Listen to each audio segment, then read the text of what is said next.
Hello students, good morning. Welcome into online classes. BSc semester 3 in English. Our topic is advertisement. In our last lecture, we were study or discuss about advertisement part 1. In this lecture, we will study about advertisement part 2. Let's start.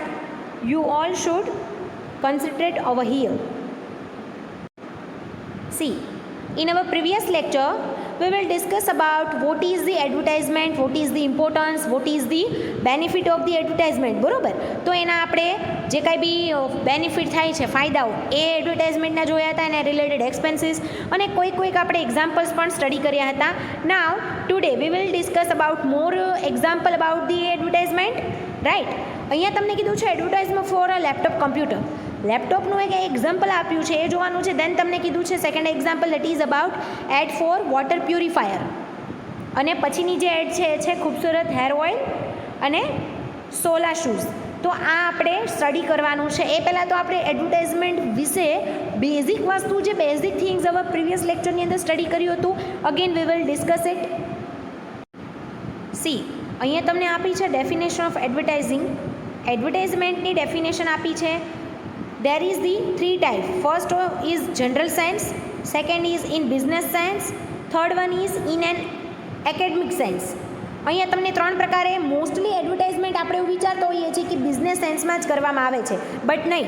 Advertisement કોઈ પણ ફોર્મની અંદર થઈ શકે, business માટે પણ થઈ શકે, જનરલ સેન્સમાં પણ થઈ શકે, એકેડમિક સેન્સ લાઈક એજ્યુકેશનને લગતું કોઈ પણ કોલેજ છે, સ્કૂલ છે, બરાબર, પ્રી પ્રાઇમરી છે, તમારું પીજી લેવલ છે, માસ્ટર ડિગ્રી લેવલ છે, કોઈ પણ લેવલે તમારું એકેડમિક સેન્સમાં પણ એડવર્ટાઇઝમેન્ટ થાય. તેને કીધું છે બિઝનેસ સેન્સ. એમાં કોઈ પણ બિઝનેસ આવી ગયા, નાનું આમથો એક રિટેલ બિઝનેસથી લઈને હોલસેલ બિઝનેસ સુધી તમે પણ એડવર્ટાઇઝમેન્ટ આવી શકે. દેન જનરલ સેન્સ. તો હવે આપણે જોઈશું કે એકચ્યુઅલી આ ત્રણેય સેન્સની અંદર એડવર્ટાઇઝમેન્ટ કઈ રીતના આવે છે. પહેલાં કીધું છે in general sense, advertising covers all kinds of non personal presentation of ideas, goods, services, events etcetera convey to people. અહીંયા તમને કીધું છે જનરલ સેન્સની અંદર તો કે પ્રેઝન્ટેશન ઓફ આઈડિયાઝ. તમારો કોઈ આઈડિયા તમારે પીપલ પાસે પ્રેઝન્ટ કરવો છે. ગુડ્સ, સર્વિસીસ, ઇવેન્ટ્સ, કોઈ પણ સર્વિસ છે, ગુડ્સ છે, બરાબર, ઇવેન્ટ્સ છે. કન્વે ટુ પીપલ, લોકોને કન્વિન્સ કરવા. Who are potential customers being targeted. Potential it means કે કોઈ કસ્ટમર એવા છે કે ટાર્ગેટ, ઇટ મીન્સ કે વોટ, કે તમારી જે પ્રોડક્ટ છે એ લાસ્ટ 2 યર કે 5 યરથી પરચેસ કરે છે, બાય કરે છે એ પ્રોડક્ટનું, બરાબર. અને પછી કાંઈક એવું થાય છે કે બીજી કોઈ પ્રોડક્ટ આવે છે માર્કેટમાં નવા ફીચરવાળી, લો પ્રાઇસવાળી કે સારી ક્વોલિટીવાળી તમારી જે પ્રોડક્ટ છે એના કરતાં પણ, તો એમાં શિફ્ટ થઈ જાય છે, એમાં મૂવ થઈ જાય છે. તો એ વસ્તુ ન થવા દેવા માટે પણ જનરલ સેન્સમાં તમારો જે કસ્ટમર છે ને તમે ટાર્ગેટ કરો, કે એવા કસ્ટમરને પકડો કે લાસ્ટ 10 યર કે લોંગ લાસ્ટિંગ તમારી પ્રોડક્ટને પરચેસ કરે. પછી કીધું છે it includes promotion of ideas, good services or events executed by an authorized advertising agency to fulfill the expectation of an identify sponsoring entity. કોઈ પર્ટિક્યુલર એવી આઈડેન્ટિફાઈડ સ્પોન્સરિંગ એન્ટિટી જે છે, બરાબર, કે તમને કાંઈ વસ્તુ સ્પોન્સર કરે છે ફોર વોટ, કે એડવર્ટાઇઝિંગ, કે એની પર્ટિક્યુલર પ્રોડક્ટ્સની એની નામ થાય, પર્ટિક્યુલર કોઈ એવી ઇવેન્ટ છે તો તમે એને સ્પોન્સર કરો છો. લાઈક આપણે વાત કરીએ કે કોઈ એવી ઇવેન્ટ છે, બરાબર, માની લો કે ક્રિકેટ ટુર્નામેન્ટ રાખેલી છે 2020, તો એની અંદર તમે જુઓ આઈડિયા કંપની જે છે, બરાબર, સેમસંગ જે છે, વોડાફોન જે છે, સાથે સાથે કોકાકોલા, પેપ્સી, પછી તો કે બીજી કઈ કંપની હોય તો કે રોલેક્સની હોય છે, બરાબર, પછી ટાઇટનની હોય, કોલગેટની હોય. તો એ દરેક જે કંપનીઓ છે એ શું કરે છે, સ્પોન્સરશિપ આપે છે. ઇટ મીન્સ કે લોકો મની પ્રોવાઈડ કરે છે. એના બદલામાં કે ભાઈ જે કંઈ બી ક્રિકેટ ટુર્નામેન્ટવાળા જે છે, જે ઓર્ગેનાઇઝ કરે છે, એ લોકો શું કરે તો કે એના બેનર છે, એના હોર્ડિંગ છે, બરાબર, એનું જે કાંઈ પબ્લિકેશન બેટની ઉપર હોય, બોલની ઉપર હોય, કે ટી શર્ટ જે લોકો આખો એનો ડ્રેસ પહેરે છે એની રિલેટેડ એની ઉપર હોય, તો લોકો એને જોવે છે ઇન ટેલિવિઝન અને એનાથી એટ્રેક્ટ થઈને એ વસ્તુ જે છે પરચેઝ કરે છે અથવા તો એને છોડતા નથી. That is in general sense. હવે જોઈએ in business sense.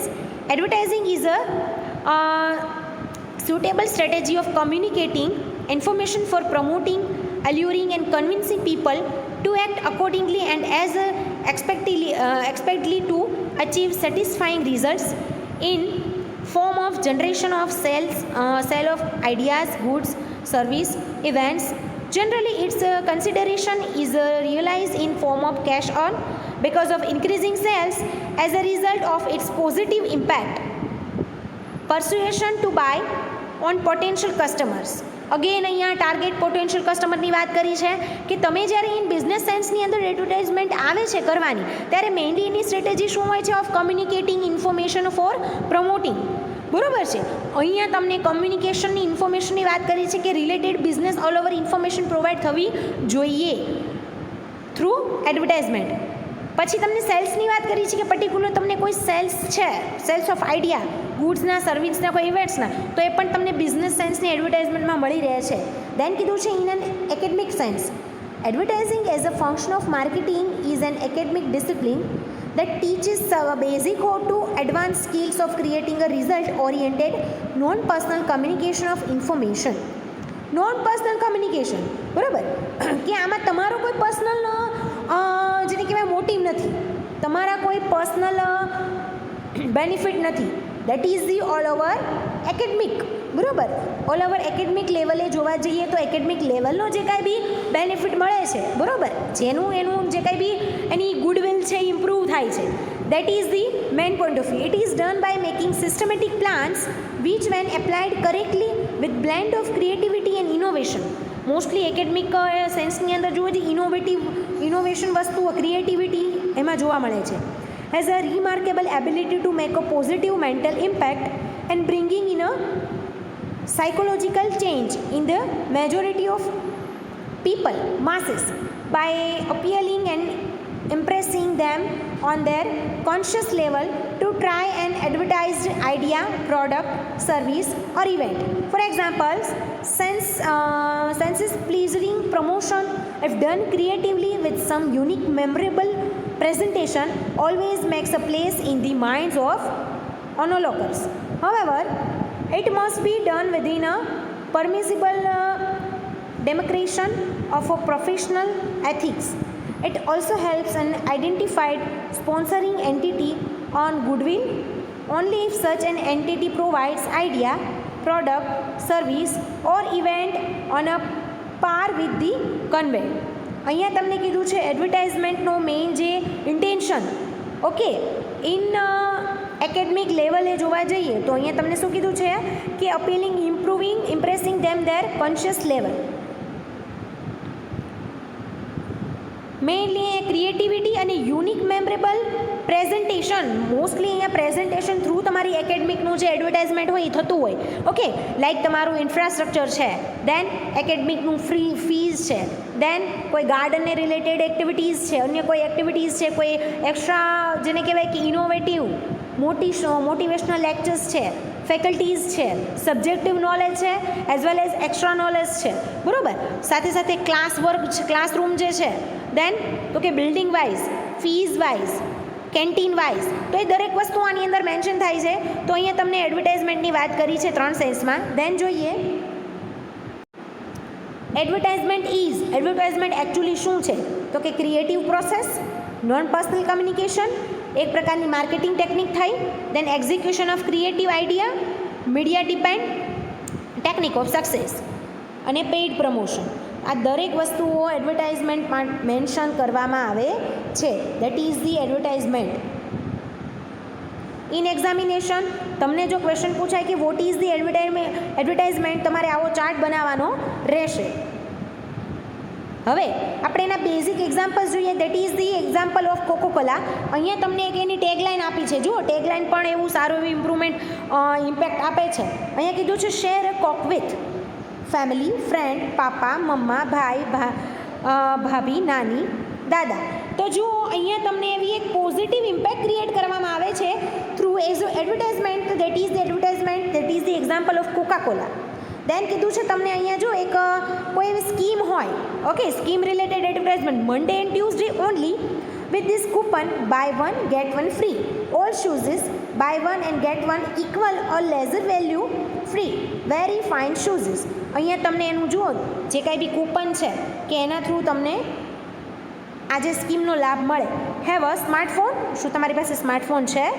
Save this coupon to your phone by using the Neo Reader app on your iPhone, BlackBerry or Android to scan the QR code at the right. QR કોડને scan કરો અને આ જે તમને coupon આપેલું છે એને સેવ કરો, બરાબર, અને આ ઓફર જે છે એનો બેનિફિટ મેળવો. તો આ મુજબની પણ એક પ્રકારની એડવર્ટાઇઝમેન્ટ થઈ કે તમને આવી સ્કીમ્સ પ્રોવાઈડ કરે. Then third example that is the KitKat. Okay, have a break, have a KitKat. જુઓ, આની પણ આ એક ટેગલાઇન છે, have a break, have a KitKat.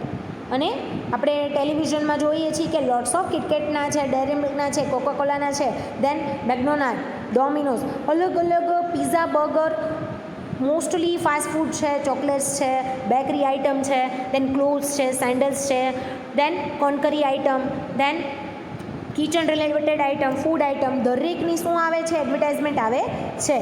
And we were all see that and attract with that. તો જો અહીંયા પણ એક તમને ટેગ લાઈન આપી છે કે have a break, have a KitKat. તો આ મુજબની દરેક એડવર્ટાઇઝમેન્ટમાં તમને કંઈક ને કંઈક શું આપેલું છે? એની ટેગ લાઈન આપેલી છે. તો દેટ ઇઝ ધી એડવર્ટાઇઝમેન્ટ. હવે એને એક્ઝામ્પલ જોઈશું. લાસ્ટ હમણાં વાત કરતા હતા એમ કે અહીંયા આપણે જે આપ્યું છે તમને લેપટોપનું, બરાબર, એનું એક્ઝામ્પલ છે. વોટર પ્યુરિફાઈનું છે એક્ઝામ્પલ. દેન હેર ઓઇલનું છે કે non sticky hair oil brings grace to your hair, nourishing with vitamin E. Vitamin E પણ આમાં સમાયેલું છે અને એની પ્રાઇસ પણ લખી દીધી છે. દેન આમાં શૂઝની વાત કરીએ તો એમાં પણ જો ટેગલાઇન આપી છે, walk with style, a grand look for your legs. બરાબર, એ એક પ્રકારની શું આપી? ટેગલાઇન આપી. Then made of pure leather, pure ચામડામાંથી, great range of varieties, attractive shapes, many shades colours. પછી એનું એડ્રેસ આપ્યું છે અને એનો મોબાઈલ નંબર, એનો ફોન નંબર આપ્યો છે. તો આ મુજબની એડવર્ટાઇઝમેન્ટ રિલેટેડ આપણે જે અત્યારે સ્ટડી કર્યું, આવા એક્ઝામ્પલ્સ પણ તમે એક્ઝામમાં લખી શકો છો. પછી આમાં પણ જુઓ તમને શું આપ્યું છે? એક લાઈન આપી છે કે a sure gift before this Diwali. દિવાળીમાં પણ, દિવાળી પહેલાં પણ તમને આવી ગિફ્ટ પ્રોવાઈડ કરવામાં આવશે. તો એ પણ અહીંયા એક લાઈન આપી દીધી છે. પછી તો કે અહીંયા તમને શું કીધું છે કે 5% cashback on credit card, debit card. Debit card અને ક્રેડિટ કાર્ડથી તમે જો પરચેસ કરો છો, બરાબર, તો તમને 5% કેશબેક મળે છે અને એના ફીચર આપેલા છે. તો that is the advertisement. Okay, તો આ મુજબ આપણે આજે એડવર્ટાઇઝમેન્ટનો આ ટોપિક સ્ટડી કર્યો. આ સાથે જ આપણો એડવર્ટાઇઝમેન્ટ ટોપિક કમ્પ્લીટ આઉટ થાય છે. ઇન એક્ઝામિનેશન તમારે એડવર્ટાઇઝમેન્ટની ડેફિનેશન 3 સેન્સ હમણાં આપણે સ્ટડી કર્યા એ લખવાની છે. દેન એના એક્ઝામ્પલ્સ, દેન એનો ચાર્ટ સ્ટડી કર્યો એ લખવાનો છે. ઇન અવર પ્રીવિયસ લેક્ચર જે સ્ટડી કર્યું એ લખવાનું છે ને આવા 2-4 એક્ઝામ્પલ્સ લખી દેવાના છે. તો તમને 7 out of 7 માર્ક્સ મળી જશે. Thank you for your attention. We will study hour next lecture. Thank you.